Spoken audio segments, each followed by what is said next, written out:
हाँ जी बेटा, next topic आप कर रहे सी adding JavaScript to HTML page कि आप जावास्क्रिप्ट HTML पेज विच कित्थे ऐड करते हैं। पहली ऑप्शन है इंबैडेड स्क्रिप्ट कि तुसी HTML दे विच ही जावास्क्रिप्ट नूं इंबैड कर दो। ठीक, इंबैड तुसी कित्थे कर सकते हो, स्क्रिप्ट टैग या तो हैड टैग विच इंबैड कर दो या बॉडी विच कर दो या हैड ते बॉडी दोनों विच इंबैड कर सकते हो। या दूसरा मैथड है एक्सटर्नल स्क्रिप्टिंग कि तुसी जिहड़ा स्क्रिप्ट टैग अटैच करना वा, स्क्रिप्ट अटैच करनी जावास्क्रिप्ट दी, उहनूं एक अलग फाइल विच स्टोर कर लो। उस फाइल की एक्सटेंशन .js रख लो। ठीक, वो कहता हुण तुसी हैड या बॉडी टैग दे विच इहनूं कॉल कर लो। ठीक है, तो जिवें हैड विच उन्हें किया script SRC is equal to तुहाडी स्क्रिप्ट फाइल का नाम दे दो कि तुहाडी स्क्रिप्ट अलग पई है जावास्क्रिप्ट की कोडिंग, उहनूं तुसी HTML फाइल दे विच लिंक कर लो with the help of script tag और उहदे विच SRC मैंशन कर दो। जिवें आपां देवांगे स्क्रिप्ट SRC अपनी फाइल का नाम की सी जावास्क्रिप्ट का myscript.js।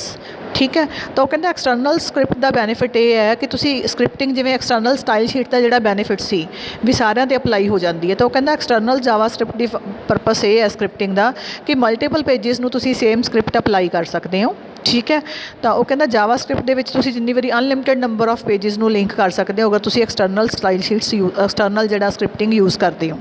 तो हुण आपां देखांगे प्रोग्राम्स कि अगर आपां इंबैडेड विच करते हैं जावास्क्रिप्ट हैड टैग च लिखते हैं। पहला मैथड इंबैडिंग का, अगर आप हैड टैग विच जावास्क्रिप्ट लिखनी है तो देखो जरा HTML टैग लगाया 12.1 एग्जाम्पल मैं करा रही हूँ।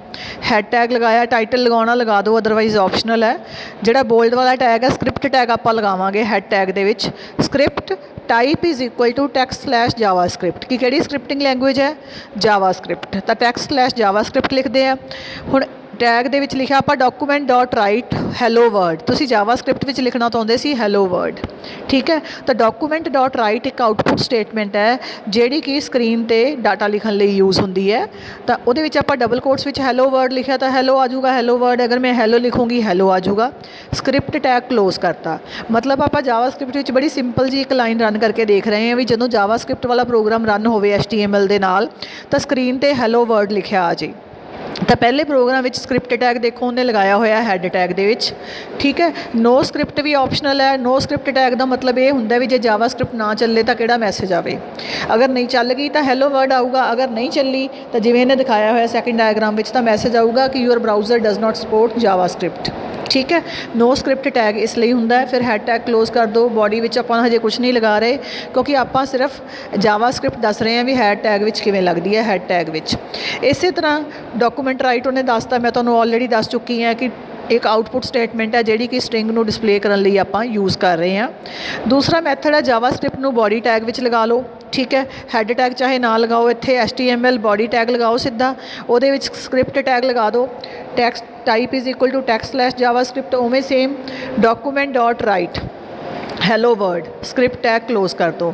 तो अपना इत्थे की है हुण ਉਹੀ ਆਪਾਂ सेम कोडिंग बॉडी टैग विच लगाती। नो स्क्रिप्ट लगा दो अगर तुसी चाहुंदे हो भी जावास्क्रिप्ट नहीं चलती तो मैसेज आवे, अदरवाइज इहनूं भी छड्ड दो, सिर्फ तुसी बॉडी विच स्क्रिप्ट वाला टैग लगाओ ओपन क्लोज ते document.write। जदों रन करोगे तो प्रोग्राम आ जाऊगा हैलो वर्ड। अगर ब्राउज़र नहीं सपोर्ट करता सी जावास्क्रिप्ट नूं तो मैसेज आ जाऊ your browser does not support JavaScript. तीसरा मैथड है जावास्क्रिप्ट नूं आपां हैड ते बॉडी दोनों सैक्शनस विच ला सकते हैं। ठीक है, तो हैड विच भी एक मैसेज दे दो कि हैडिंग सैक्शन विच है, बॉडी विच भी लगा दो स्क्रिप्ट टैग उवें ही document.write लिख के भी बॉडी सैक्शन च है। हुण जदों इस प्रोग्राम जिवें तुसीं HTML का प्रोग्राम है इनू सेव कर लिया .html ना, जदों रन करोगे तो दोनों मैसेज आउणगे भी हैड सैक्शन भी हैगा वा ते बॉडी सैक्शन भी हैगा, मतलब जावास्क्रिप्ट आपां दोनों विच लगाती। ये तीनों टाइप सी इंबैडेड दियां। ठीक है, अगली हैगी है जावास्क्रिप्ट इन एक्सटर्नल फाइल कि जावास्क्रिप्ट का कोड एक अलग फाइल विच स्टोर कर लो।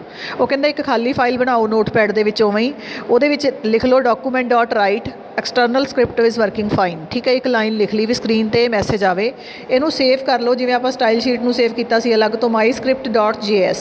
तो ये जावास्क्रिप्ट की फाइल आपां अलग तो स्टोर कर ली ये एक्सटर्नल फाइल है। हुण जिस वैब पेज विच इहनूं कॉल करना है उत्थे तुसीं इहनूं कॉल कर लो, चाहे हैड टैग विच कॉल कर लो चाहे बॉडी च कॉल कर लो। जे हैड च कॉल करोगे तो लिखोगे script type is equals to text JavaScript SRC is equals to कि लोकेशन थोड़ी जावास्क्रिप्ट फाइल दी myscript.js और स्क्रिप्ट टैग क्लोज कर दोगे तो चल जाएगा। जे बॉडी च लिखोगे तो बॉडी विच भी यही टैग कॉल कर लेना वा script type is equal to text JavaScript SRC is equals to myscript.js। तो बेटा ये सी कि तुसी जावास्क्रिप्ट की फाइल कित्थे कित्थे कॉल कर सकते हो। ਇੰਬੈਡਡ ਵਿੱਚ 3 ਜਗ੍ਹਾ ਕਾਲ ਹੋ ਸਕਦੀ ਹੈ ਵੀ HTML ਕੋਡ ਵਿੱਚ ਹੀ ਕਰ ਲਓ, ਚਾਹੇ ਹੈੱਡ 'ਚ, ਬੋਡੀ 'ਚ, ਜਾਂ ਹੈੱਡ ਅਤੇ ਬੋਡੀ ਦੋਨੋਂ 'ਚ, ਜਾਂ ਐਕਸਟਰਨਲ ਦੇ ਵਿੱਚ ਤੁਸੀਂ ਇਹਨੂੰ ਕਾਲ ਕਰ ਸਕਦੇ ਹੋ ਕਿ ਅਲੱਗ ਤੋਂ ਜਾਵਾਸਕ੍ਰਿਪਟ ਨੂੰ ਸਟੋਰ ਕਰ ਲਓ, ਉਹਨੂੰ ਵੈਬ ਪੇਜ ਦੇ ਵਿੱਚ ਜਿੱਥੇ ਯੂਜ਼ ਕਰਨਾ ਉਸ HTML ਫਾਈਲ 'ਚ ਜਾਓ, ਉਹਦੇ ਹੈੱਡ ਜਾਂ ਬੋਡੀ ਟੈਗ ਵਿੱਚ ਸਕ੍ਰਿਪਟ ਟੈਗ ਲਗਾਓ ਔਰ ਉੱਥੇ SRC ਦੀ ਲੋਕੇਸ਼ਨ ਦੇ ਦਿਓ myscript.js, ਤੁਹਾਡੀ ਜਾਵਾਸਕ੍ਰਿਪਟ ਦੀ ਫਾਈਲ ਦੀ ਲੋਕੇਸ਼ਨ। ਤਾਂ ਜਦੋਂ ਇਹਨੂੰ ਰਨ ਕਰੋਗੇ HTML ਫਾਈਲ ਨੂੰ, ਸੇਮ ਆਊਟਪੁੱਟ ਆਊਗੀ ਜਿਹੜਾ ਆਪਣਾ ਮੈਸੇਜ ਲਗਾਇਆ ਹੋਇਆ ਸੀ, external script is working fine. ਠੀਕ ਹੈ ਬੇਟਾ, ਤਾਂ ਇਹ ਆਪਣੇ ਬੇਸਿਕ ਸੀਗੇ ਕਿ ਆਪਾਂ ਜਾਵਾਸਕ੍ਰਿਪਟ ਨੂੰ ਕਿੱਥੇ ਕਿੱਥੇ ਕਾਲ ਕਰਦੇ ਹਾਂ, HTML ਪੇਜ ਦੇ ਵਿੱਚ ਕਿਵੇਂ ਲਿੰਕ ਕਰਦੇ ਹਾਂ, ਚਾਹੇ HTML ਦੇ ਵਿੱਚ ਡਾਇਰੈਕਟਲੀ ਇੰਬੈਡ ਕਰ ਲਓ, ਚਾਹੇ ਉਹਨੂੰ ਤੁਸੀਂ ਐਕਸਟਰਨਲੀ ਲਿੰਕ ਕਰ ਲਓ।